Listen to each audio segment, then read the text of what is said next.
things is to just sort of, keep your confidence up and just sort of, not lose yourself and keep doing things that you believe in. I think it's so image driven what we do these days, the media and everything. You can get really lost in it, and it's quite hard to be original, and it's quite hard to be, feel unique. So, to always keep fighting for, yourself and, who you are. So, I think that. Okay, you took some time off a couple years ago. What made you come back?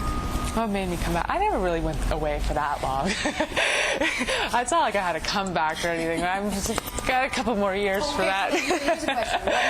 What was the decision to leave? Why did you? I was waking up in places not knowing where I was. It was just kind of like I need to, step back and kind of, actually not live in a shoebox anymore and kind of have my own life. But I just sort of slowed down. I just started doing less shows and stuff, and started spending some more time with my family, and and I'm ready to did that, kind of wrap that stuff up, and ready to do new stuff, and kind of it's crazy how fast time goes, and all of a sudden you catch yourself when you're kind of like, whoa, 4 years just went by. I kind of don't remember anything from the last 4 years. But it's a great business. You get to travel so much. You see all these different places, and and it just opens up and a whole world of things you could do. It's quite overwhelming. So you kind of have to sit back and decide what you want to do next. So I think that's a question that I had later on, but you're on the right path. You are so fortunate because you're young and you've worked so hard and made tons of money for yourself. You're up there on the Forbes list. But, so because you have basically the world at your fingertips, like how do you see yourself growing and expanding as who you are? Sometimes I just want to become a housewife.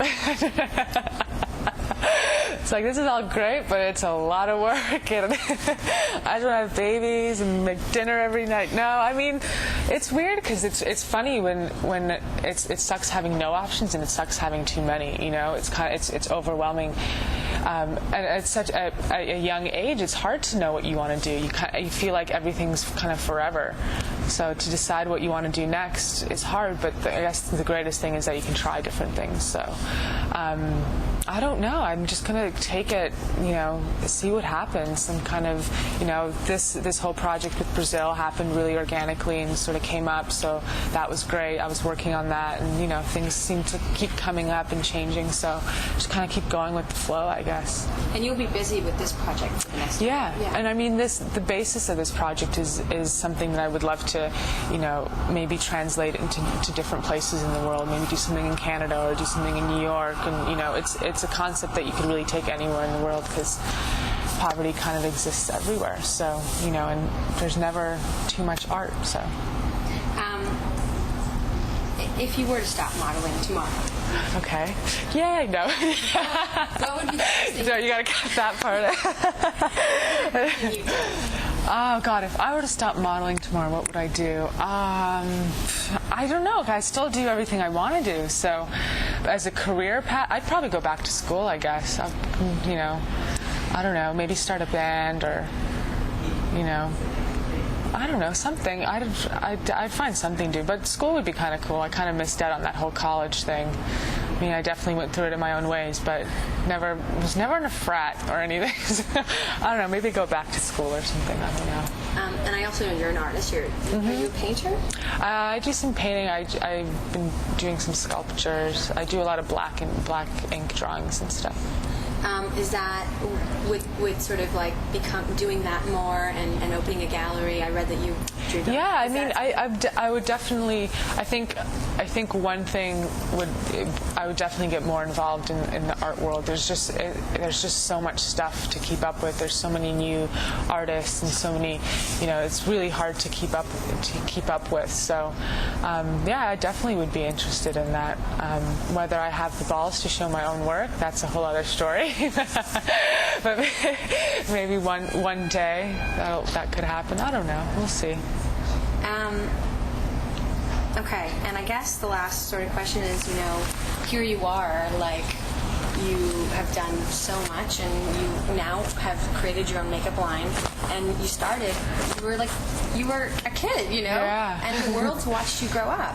And what's that feel like? I mean, I've been really lucky, you know. I look at, like, you know, some celebrities who are my age who've probably had it, you know, 10 times worse. I've been really lucky that I've been quite sheltered from, you know, the media. I don't have people following me around, and I'm not, you know, that's kind of a nice thing about modeling, is you're sort of in the background. You're kind of seen, but nobody quite really knows, you know, your face, you know, like, oh, you look familiar, but, you know, so that's kind of been a blessing in a way, that I've been always able to keep my life. But it is weird, because you do find yourself thinking about who you are a lot and what you're projecting, and, you know, I mean, I find myself doing that. So you do get confused, and you do get sort of like, oh, you know, what am I supposed to do now? It's hard, but I think at the end of the day, who you are is going to be projected anyway. You can't hide that. It's kind of hard, right? So. What do you think about the whole sort of, like, I guess models now more and more are becoming celebrities? Like, there's a whole celebrity factor. Yeah, I think it's good. You know, there's one amazing thing about models is that we come from all walks of life. We come from every corner of the world. So each girl's got an amazing story. You know, you've got girls from somewhere in the middle of Russia, or from South America somewhere. So everyone's got really interesting backgrounds and stuff. So I think that's great. I think it brings a lot of diversity. So it's good.